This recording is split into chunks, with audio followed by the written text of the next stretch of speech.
Hi guys, hope all of us are doing great. My name is Ernest and this is Ernest Sciences and Mathematics TV channel. In our discussion today, we are going to look at the relationship between current and the magnetic field. And we're going to see an interplay between the two, especially when they are going to be interacting in this specific case. Now we're going to consider two particular illustrations which I've given on the board. And this is going to be given for A and B given as such. Now, these are going to give us the relationship which we are going to develop in terms of an equation that is going to assist us to represent this particular phenomena of electromagnetic induction, which I'm going to define shortly.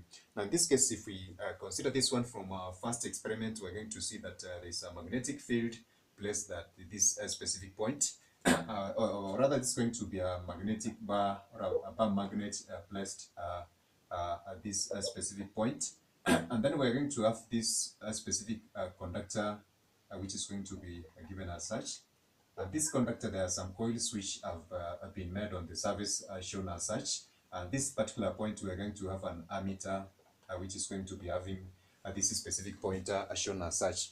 Now, in this case, we're going to see that if we place this bar magnet near the coil as illustrated, it's going to be, of course, as we can see from this specific conductor, if the two are still without any form of a motion, we're going to see that there's not going to be any effect on this specific pointer of the ammeter shown above. But if there is some kind of a motion which is going to be realized, or if we can consider this specific case for the two types of motion, whereby I'm going to consider moving this bar magnet towards this particular, of course, conductor, and then trying to move this specific magnet in the opposite direction given as such. Now, in this particular two scenarios, we're going to see that if this bar magnet is moved towards the coil, there's going to be some current which are going to be induced into the coil.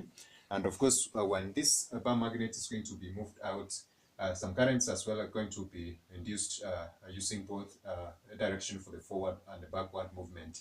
But there's a unique case whereby we're going to observe that if this bar magnet is moved towards the coil, there's going to be a deflection of this specific pointer towards particularly this specific direction. And then when this bar magnet is moved in the opposite direction or withdrawn, the current is going to be shown moving in the opposite direction using this specific pointer. Now, this is going to be a phenomena which we are going to, of course, see, whereby the induced, there's going to be current induced into the coil, and of course, which is going to be moving in that forward and opposite direction respectively. And this current are brought about by the changing magnetic fields, which we said, of course, if we are going to see this specific magnet using this particular illustration for the field lines, there's going to be changing magnetic field which are going to be causing what we refer to as induced current. Now, in this case, I'm going to use this specific illustration for brevity. So we're going to have a current induced being used for the sake of course, a summary shown above. Now, as I've said, this current is going to be a Coil-induced current. Now, in most cases whereby we had done some circuit diagrams, we had seen that for us to have current flowing in a circuit, we have to use this specific source of electromotive force, which of course we said is going to be pumping this specific current through this specific circuit, as we had said. But in this case, this induced electromotive, of course, current is going to be, of course, this specific, of course, complementary induced electromotive force is going to be present due to the, of course, effect of this moving in and out of this particular magnet. And the process of producing an induced electromotive force. So in this particular case, I've mentioned that basically we're going to require an electromotive force in trying to move current through a circuit. But we have said that the currents which are going to be brought about by this specific effect of moving the magnet in and out is going to be producing some current. Now, this complementary currents are going to induce electromotive force. And of course, we're going to see that the process of producing this induced electromotive force with this magnetic field is going to be what we refer to as electromagnetic induction.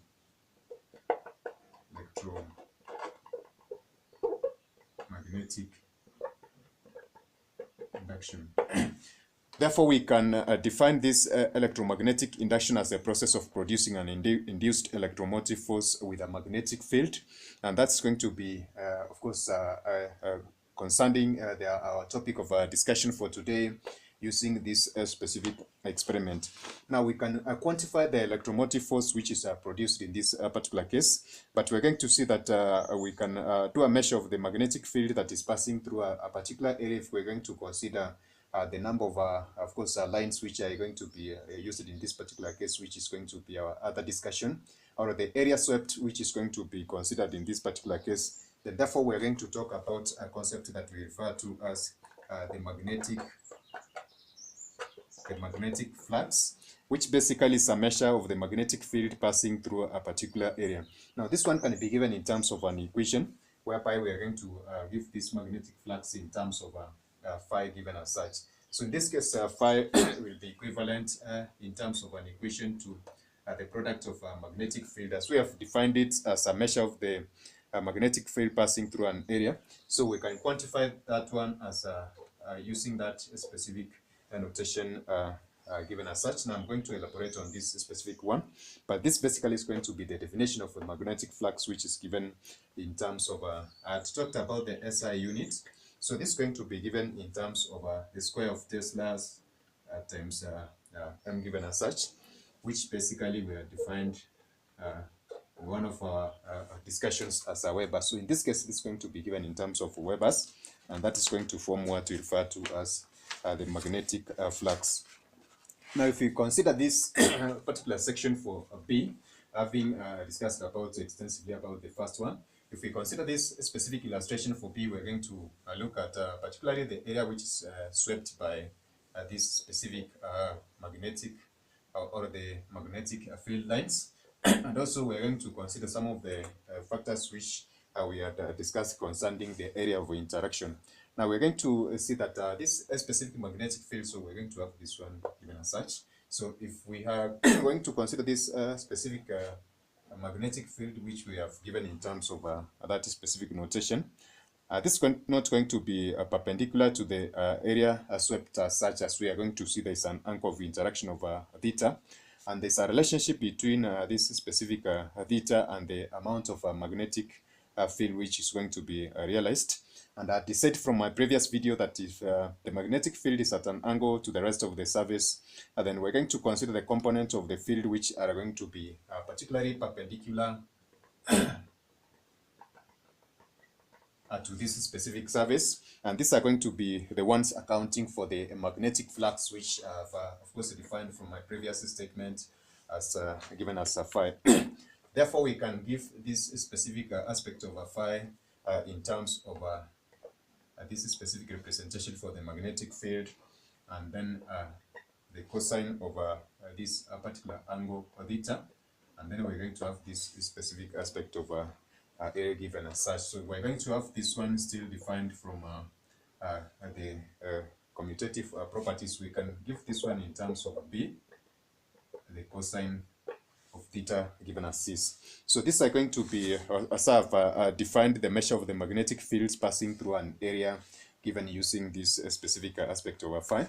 And we're going to discuss in detail some of the implications of this specific equation in our previous or in our subsequent videos on the concept of evaluation. Perhaps I can give this one in terms of a question set. So in case we are required to find the magnetic flux of a particular question set, then it's going to be simpler for us. So I'm going to read through the question. We of course extract the information, and then we're going to use it in trying to solve our question set. Now the question reads as a rectangular coil of wire with 4.0 meters square area is situated in a constant 0.5 Tesla field.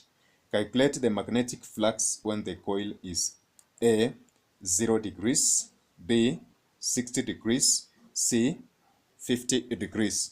Now in this case, the information talks about a rectangular coil. That is made up of a wire which is 4.0 meters, made up of a wire with an 4.0 meters square area, which is of course situated at a constant magnetic field given in terms of 0.50 Tesla. And then we're going to, of course, this is going to be the intensity of the field. We're going to calculate the magnetic flux when the coil is at A, 0 degrees, B, 60 degrees, and C, 50 degrees in that specific order. Now, we had said that for us to find the magnetic flux, we had given this particular equation, whereby we said phi is equivalent to, of course, A, B, the cosine of beta, whereby A is the area, B is going to represent this magnetic field, and the cosine of theta, whereby theta is the angle of interaction, as I can just roughly say. So doing a direct substitution for 0, we are going to have this aspect of B represented as 4.0 meters square times the magnetic field is 0.5 Tesla, and then we are going to have times the cosine of interaction, which is the cosine of 0 degrees. Of course, we're going to see that the cosine of 0 degrees is equivalent to 1, therefore implying that the magnetic flux realized in this particular case is 2 Tm squared given as such. So this is going to be given for option A, and for option B, we have said this is going to be for 60 degrees, we are going to have phi given as 4.0 times 0.5 times the cosine of 60 degrees. And this is going to give us basically 1 Tm squared. And lastly, for C, we are going to consider the case of 50 degrees, whereby we're going to have phi given as 4.0 times 0.5 times the cosine over 50 degrees. And this is going to give us basically